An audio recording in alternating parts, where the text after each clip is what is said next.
वही से व्यक्ति धन्य होता है, ना कि वो जिसके पास पैसा धन दौलत है वही धनी लोग है। धन वही व्यक्ति है जो दूसरे को भलाई करता है। और हम दूसरा आयत में देखते हैं, उसके वंश धरती पर पराक्रमी होंगे, धर्मियों की पीढ़ी आशीष पाएंगे। उसके वंश धरती पर पराक्रमी होंगे, धर्मियों की पीढ़ी आशीष पाएगी। धर्मी व्यक्ति हम लोग के देखते हैं कि धर्म जो व्यक्ति है वो अब्राहम से भी सीख सकते हैं। उनका जब हम धर्म का पालन करते हैं या हम परमेश्वर के डर भय में रहते हैं या उनकी आज्ञा को मानते हैं तो हमारा पीढ़ी क्या होता है, आशीषित हो जाता है। पीढ़ी दर पीढ़ी आशीषित हो जाता है। तो हम अगर हम उनका हम धर्म में बने रहते हैं, परमेश्वर के धर्म में बने रहेंगे तो हम आध्यात्मिक और सामाजिक पर प्रभाव डाल सकते हैं। हम सामाजिक में प्रभाव डाल सकते हैं, आध्यात्मिक जीवन में प्रभाव डाल सकते हैं, और हम अपने मजबूती के साथ अपने पीढ़ी दर पीढ़ी हम उसको भी बढ़ा सकते हैं। परमेश्वर हम लोग को आशीष किया है पीढ़ी दर पीढ़ी बढ़ने के लिए। तो उसको कैसे हो सकता है ये, तो हम लोग उनका धर्म का खोज करेंगे, उसके मार्ग में बने रहेंगे, उसका डर भय में बने रहेंगे तो हमारा पीढ़ी दर पीढ़ी आशीषित हो जाएगा। क्योंकि उसके लिखता है उसके वंश धरती पर पराक्रमी होंगे। कैसे हो सकता है? जब हम परमेश्वर के प्रति हम वफादार नहीं रहेंगे तो हमारा पीढ़ी दर पीढ़ी नहीं रह सकता है। जब हम वफादार उनके रहेंगे तो पीढ़ी दर पीढ़ी आशीषित होते जाएगा, उससे जाएगा, बढ़ते जाएगा। उसको हमको कोई पृथ्वी पर हमको नहीं मिटा सकता है। साफ लिखता है उसके वंश धरती पर पराक्रमी होंगे, मतलब मजबूत होगा, उनका बढ़ने वाला वंश होगा, उसको कोई रोक नहीं सकता है। पीढ़ी दर पीढ़ी आशीषित होगा। और इसी प्रकार हम तीसरा वचन में देखते हैं, उसके घर में समृद्धि और वैभव होगा और उसकी धार्मिकता सदैव बनी रहेगी। उसके घर में समृद्धि और वैभव होगा और उसकी धार्मिकता सदैव बनी रहेगी। तो हम यहाँ से सीख सकते हैं इस वचन से, समृद्धि और वैभव हम देखते हैं तो सिर्फ पैसा से नहीं हो सकता या धन से नहीं हो सकता है। इसका मतलब है मान सम्मान और शांति भलाई, ये समृद्धि से हम सोच सकते हैं। जब हम अच्छा काम करते हैं या हम धार्मिकता में बने रहते हैं तो भविष्य में हमको नहीं सोचना है, इसके बारे में परमेश्वर सोचता है कि हम कैसे हमारा पीढ़ी बढ़ेगा, कैसे हम भविष्य में जीवित रहेंगे। तो हमारा परमेश्वर हमारे लिए सोचता है, हमसे ऊपर सोचता है। क्योंकि लिखा है उसके घर में समृद्धि और वैभव होगा और उसकी धार्मिकता सदैव बनी रहेगी, मतलब परमानेंटली बनी रहेगी। जब हम लोग उनके धार्मिकता बने रहेंगे तो, क्योंकि उसका काम अच्छा होता है और उसका नजर में कोई भी ऐसा धर्मी व्यक्ति नहीं है जो कि उनके घर में कुछ कमी हुआ। लेकिन अगर हम धर्म में बने रहेंगे तो हमारा समृद्धि और वैभव हमेशा के लिए बना रहेगा। और हम भजन संहिता 4 में देखते हैं, अंधकार में धर्मियों के लिए प्रकाश उदय होता है, वह कृपालु और दयालु और धर्मी है। अंधकार में धर्मियों के लिए प्रकाश उदय हो जाता है। अंधकार में धर्मियों के लिए प्रकाश उदय हो जाता है, वह कृपालु और दयालु और धर्मी है। मतलब हम देखते हैं कई बार हम कठिन समय से गुजरते हैं, उसको अंधकार में परमेश्वर लिखता है अंधकार में धर्मियों के लिए प्रकाश उदय हो जाता है। तो उस समय हम अंधकार में जब होते हैं या गड्ढे में होता है या कहीं समस्या में होते हैं, जब हम धर्म में बने रहते हैं तो परमेश्वर क्या करता है, उस समय हम लोग को अपना ज्योति हमको अंधकार में देता है। क्यों देता है? क्योंकि हमने परमेश्वर की आज्ञा को माना और उनका धर्म में बना रहा, तब हमको वो गड्ढा में और अंधकार में परमेश्वर नहीं छोड़ा और अपना ज्योति हम लोगों पर दिया।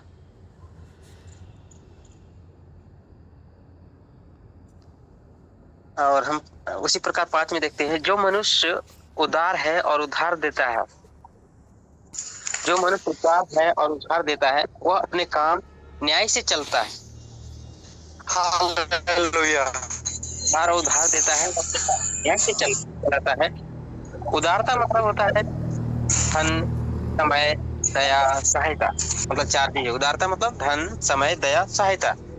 उधार देना मतलब एक हम ऐसे लोगों को देते हैं, जरूरतमंद को लोगों को हम सहायता करते हैं, उसको उधार देना हम लोग कहते हैं। यहाँ वचन कहता है जो मनुष्य उदार और उधार देता है। दो शब्द है इसमें, उदार और उधार। उदारता मतलब होता है धन, समय, दया, सहायता, चार चीज। और उद्धार का मतलब होता है हम किसी जरूरतमंद व्यक्ति को सहायता करना और ईमानदारी से, नैतिकता से और सत्य से वैसे लोग को मदद करना, जरूरतमंद को लोगों को, उसको उधार देना कहा जाता है। और हम 6 में उसी प्रकार देखते हैं, वह कभी नहीं डगमगाएगा, वह कभी नहीं डगमगाएगा, वह कभी नहीं डगमगाएगा, धर्मी सदा स्मरण में रहेगा। वह कभी नहीं डगमगाएगा, धर्मी सदा स्मरण में रहेगा। कठिन समय में विश्वास की स्थिरता हम लोग को दिखाई देता है। और हम देखते हैं सदा स्मरण में क्या हो सकता है? धर्मी हम अगर हम देखते हैं धर्मी के क्या होता है, अगर हम देखते हैं कई सारा धर्मी लोग, जैसे हम कई सारा पास्टर को उदाहरण ले सकते हैं। हमारा विदेशी लोग कितने लोग आए, बिली ग्राहम ये सब, और संत थोमा जो केरल में आए, वो लोग को हम देखते हैं अभी तक हम लोग को जीवन में वो लोग को स्मरण करते हैं। क्यों करते हैं? वो देखते वचन वो कभी नहीं डगमगाएगा, धर्मी सदा स्मरण में रहेगा। हम उन लोग को याद करते हैं। कई सारा लोग को मतलब उसको मार दिया है। हमारे यीशु मसीह का चेले लोग को भी कई सारा मतलब जितने लोग थे सबको एक एक करके मार दिया, लेकिन उसका नाम अभी तक हम लोग उनका लेते हैं। वैसी वचन सिखाता है वो कभी नहीं डगमगाएगा, धर्मी सदा स्मरण में रहेगा। मतलब धर्मी मर करके भी मतलब उसका नाम क्या होता है, प्रभाव छोड़ जाता है। मतलब हम लोग उसको याद करते हैं। कई सारा मिशनरी लोग हैं जो अपना जीवन खो गया है और प्रभु में सो गया, लेकिन उनका अभी भी हम लोग स्मरण करते हैं। क्यों करते हैं? वो कभी नहीं डगमगाया और धर्मी में सदा स्मरण में रहा वो आदमी। अगर हम लोग भी इस तरह, अभी हम लोग जैसे हम लोग परमेश्वर का वचन सीखते हैं, हम लोग आगे चल करके हम लोग काम अच्छा करेंगे, परमेश्वर की भलाई के लिए करेंगे और हम दूसरों की मदद करेंगे और उनका धर्म में बने रहेंगे, तो हमारा भी नाम कई लोग ने याद करेगा कि वो अच्छा व्यक्ति था, परमेश्वर की दर पर बना था, धर्मी धर्म का काम करता था। तो उस समय पीढ़ी का जो लोग होगा वो क्या करेगा, वो व्यक्ति का स्मरण में आएगा कि वो व्यक्ति अच्छा था। हमारे सर बिटका सर बहुत अच्छे थे, हमारे रमेश सर अच्छे थे, विलियम सर अच्छे थे, रमेश जयराम सर अच्छे थे। वो लोग मतलब वैसे में हम लोग क्या करेंगे, पिछले लोग जो होते हैं लोग हम सिखाएंगे, वो लोग को भी याद करेगा। हमारा कई सारा लोग जो है कि परमेश्वर को काम के लिए करते हैं, तो वो लोग जैसे अभी वचन सिखाता है कि उन लोग को याद किया जा रहा है, वो प्रभाव छोड़ के गया, वैसे लोग मतलब कभी नहीं डगमगाए, वो अपना प्रभाव छोड़ करके जाएगा, उसका नाम मतलब आगे भी चलता रहता है। और हम देखते हैं उसी प्रकार साथ में बुरी खबर से उसे डर नहीं लगता। मतलब बुरी खबर से उसे डर नहीं लगता, उसका मन स्थिर है, वह यहोवा पर भरोसा रखता है। अगर हम परमेश्वर पर भरोसा रखते हैं तो क्या होता है, हम बुरी खबर से हमको डर नहीं लगता, उसका मन भी स्थिर रहता है। और हम परमेश्वर के अगर डर भय नहीं मानते तो हमारा बुरी खबर आता है, जैसे कोई घर में बीमार पड़ गया, कई जगह कुछ मतलब अचानक कोई समस्या आ गया, तो कई बार क्या होता है हमारा मन विचलित हो जाता है। अरे क्या हो गया, उस समय उसको क्या हो गया, हमारे घर में क्या हो गया, हमारा परिवार में क्या हो गया। अगर हम परमेश्वर पर भरोसा रखते हैं तो ये दो चीज आएगा, जब हमको बुरी खबर मिलेगा या कोई हमारा समस्या आएगा तो हमको परमेश्वर पर ध्यान जाएगा और हम उन पर भरोसा रखते हैं कि अगर आया कुछ तो हमको परमेश्वर संभाल लेगा। कई बार हम देखते हैं कि परिवार में लड़ाई होता है या हमारे परिवार में बीमार आता है, किसी का स्वास्थ्य खराब हो जाता है, तो हम लोग को दुखी हो जाते हैं। लेकिन हम परमेश्वर पर भरोसा रखेंगे तो उस समय हमको ढाढ़स और हिम्मत परमेश्वर देता है। हम लोग अपना जीवन में भी देखें, कई बार हम लोग जब हमारा भी पत्नी भी बीमार हुई तो हम लोग घबरा जाते हैं, लेकिन परमेश्वर सिखाता है, यहोवा पर भरोसा रखता है, वो बुरी खबर से नहीं डरता। क्योंकि वो उनका विश्वास जो है किसी मनुष्य पर और किसी बनाए हुए आकृति पर नहीं है, क्योंकि एक जीवित परमेश्वर और चट्टान पर है। इसलिए हम लोग का जीवन डगमगाता नहीं है और हम लोग स्थिर रहते हैं और परमेश्वर पर विश्वास करते हैं, और बुरी खबर से हम लोग उतना जल्दी विचलित नहीं होते। हम लोग स्थिर रहते हैं और परमेश्वर पर विश्वास करते हैं। अगर उसी प्रकार 8 आयत में देखते हैं, उसका मन स्थिर है, वह नहीं डरता जब तक वह अपने शत्रुओं पर जय ना देख ले। उसका मन स्थिर है, वह नहीं डरता जब तक वह अपने शत्रुओं पर जय ना देख ले। यहाँ देखते हैं शत्रु पर जय ना देख ले। उसका मन स्थिर है, वह नहीं डरता जब तक वह अपने शत्रु पर जय ना देख ले। हम यहाँ पर देखते हैं कि विश्वास निडरता में निडर मतलब कह सकते हैं, विश्वास निडरता में स्थिर, विश्वास निडरता में प्रकट होता है या स्थिर होता है। इसे हम इससे देखते हैं शत्रुओं पर जय पाना मतलब न केवल लोग बल्कि कई सारा चीज। शत्रु का मतलब हम लोग ये नहीं सकते कि हमको सिर्फ लोग से हमको विजय मिल जाए, या लोग से हमको जय मिल जाए, या हमारा किसी व्यक्तिगत रूप से जय मिल जाए, या हमारा कई लोग हमारा दोस्त है या कई लोग हमारा भाई है उनसे जय मिल जाए, ऐसा नहीं। शत्रु पर जय पाना कि मतलब होता है कि हमको बुराई से जय पाना, अन्याय से जय पाना, हमको संकट से जय पाना, भय से जय पाना, परिस्थितियों से जय पाना, ये सब चीज होता है। हम लोग कई प्रकार देखते हैं कि हमको कोई सताता है तो उससे हमको जय मिल जाएगा, ये मिल जाए, या कुछ दूसरे लोगों से हमको जय मिल जाए, ऐसा नहीं सोचना है। हमको शत्रु से विजय पाने का मतलब है कि हम बुराई से और अन्याय से, संकट से, भय से, परिस्थितियों से, इस पर हमको जय पाना है। इसको बोलता है शत्रु पर जय प्राप्त करना। अन्याय, बुराई, संकट, भय, परिस्थितियां, ये 5 चीज से जय पाना, शत्रु पर जय मतलब पा लेना, ना कि मनुष्य से जय पाना। ये सब हम लोग नहीं सोचेंगे, लेकिन हमको 5 चीज पर जय पाना है। क्या पर? बुराई पर, अन्याय पर, संकट पर, भय पर और परिस्थितियां पर। 5 चीज पर जय पाना, शत्रु पर जय होना। और इसी प्रकार हम 9 आयत में देखेंगे।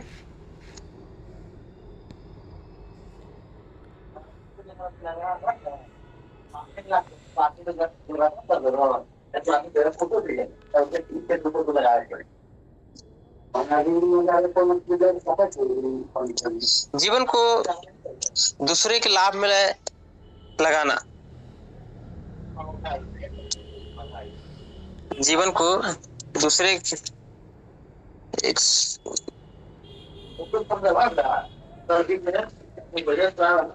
9 पद में उसने उदारता से दरिद्रों को दान दिया, उसका धर्म सदा बना रहेगा और उसका सिंह महिमा के साथ ऊंचा किया जाएगा। इससे हम देखते हैं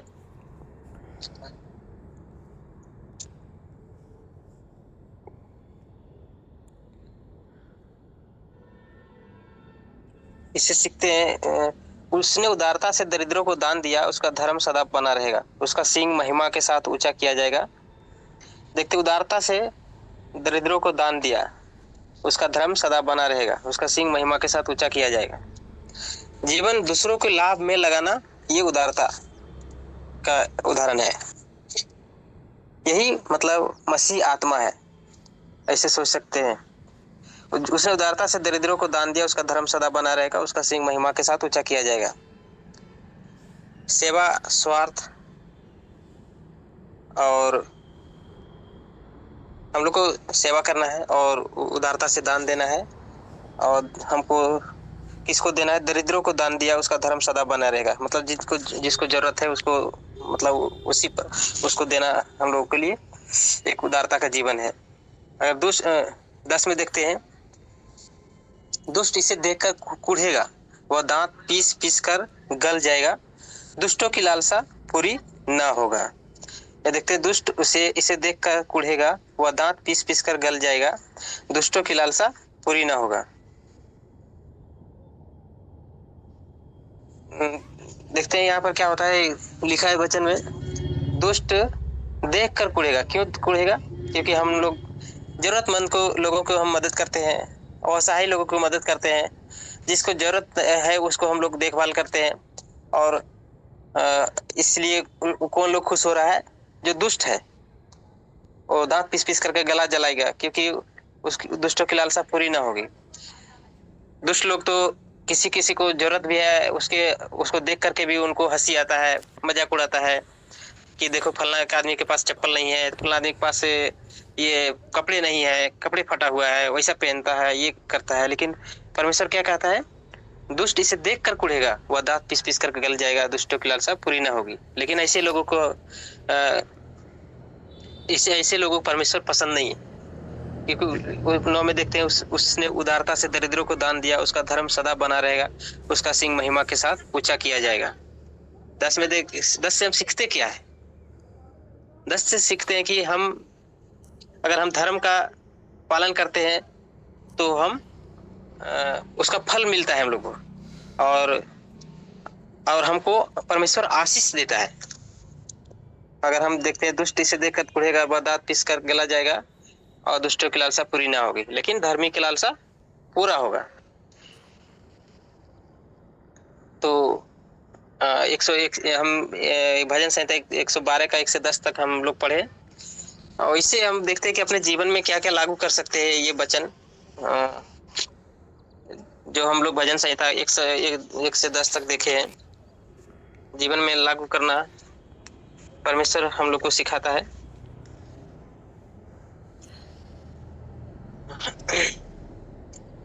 हम लोग जीवन में लागू कर सकते हैं, यहोवा का भय मान सकते हैं, और आज्ञाकारिता रह सकते हैं, और स्थिरता में बने रहना है, और हम लोग को दान देना है, भलाई करना है, जरूरतमंद को हम लोग सहायता करना है।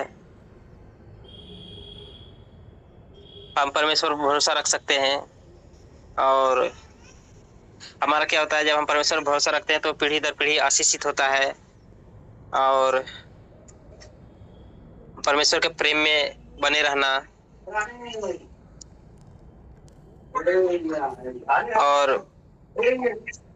अपना निजी जीवन को ही नहीं महत्वपूर्ण के लिए सोचे, हम लोग दूसरे के जीवन के लिए भी हम लोग महत्वपूर्ण बातें सोचे, उनको भलाई के लिए सोचे। सिर्फ अपना जीवन को देख करके हम लोग नहीं जी सकते, क्योंकि हम लोग को परमेश्वर ज्योति में इसलिए रखा है कि ताकि अपना प्रकाश हम दूसरों तक पहुंचा सके, क्योंकि परमेश्वर ने हम लोग को माध्यम चुना है, और हम सिर्फ अपना ही खोज में रहेंगे, अपना ही धुन में रहेंगे, तो हम मतलब परमेश्वर से सच्चे प्रेम नहीं करते, क्योंकि सच्चा प्रेम करने वाला उनका ज्योति एक दूसरे जगह लेके जाता है, और अंधकार में जगह जाकर के ज्योति वो फैलाता है।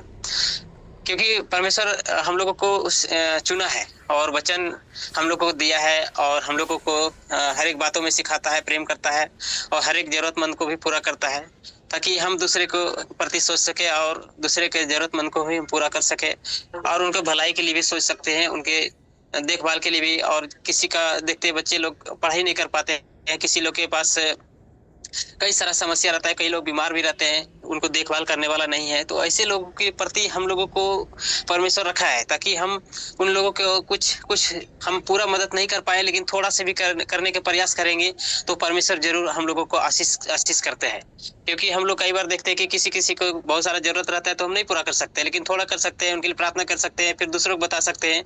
ऐसे में उन लोगों को भलाई होता है, और उनको आगे परमेश्वर बढ़ाता है।